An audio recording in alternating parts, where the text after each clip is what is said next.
This next dish is called cassoulet. It's from the southwest of France and it's actually a very peasant dish. But you know, after a while people start to get fancy with all the ingredients, but you know, today's preparation is just going to be very simple. I'm going to be using a lot of ingredients that you can find from the supermarket. The most important part of the cassoulet is your cold cuts. I'm using some smoked duck breast. Traditionally, it should be duck leg confit. I'm using some pork sausage. Traditionally, it should be veal.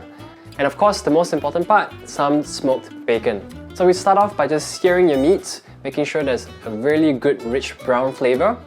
After that, remove it from the pan. I have some mirepoix. Mirepoix we've already seen in our coq au vin recipe. There's carrots, onion, celery. And I have some mushroom trimmings from my salmon dish, so I'm just putting it into this stew. See? Really peasant-like, right? Now, vegetables in the pot, stir fry until it's nice and brown. You can leave the bacon inside to stir fry together the vegetables to get more browning flavor in there.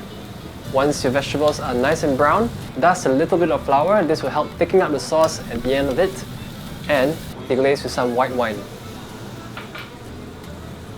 Make sure you cook off all the alcohol.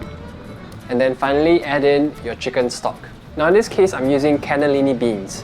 You should be using white beans or haricots blancs, but it's not very easy to find it in Singapore, so you're good with cannellini beans. Put the beans in the pot, bring it up to boil, and dust one layer of breadcrumbs.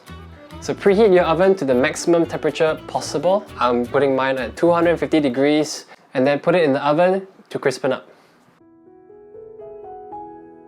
Traditionally, you need to do this step for 7 times, but I think the crust will be too thick, so I'm only going to do it 3 times. And there we go! Cassoulet. It's a very simple peasant dish from the southwest of France, but you know, it's so hearty.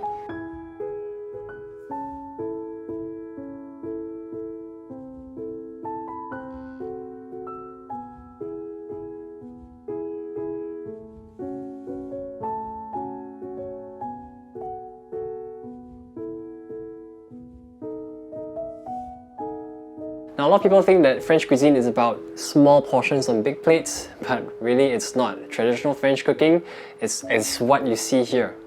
Hearty, filling, and confirm cannot finish one. So enjoy!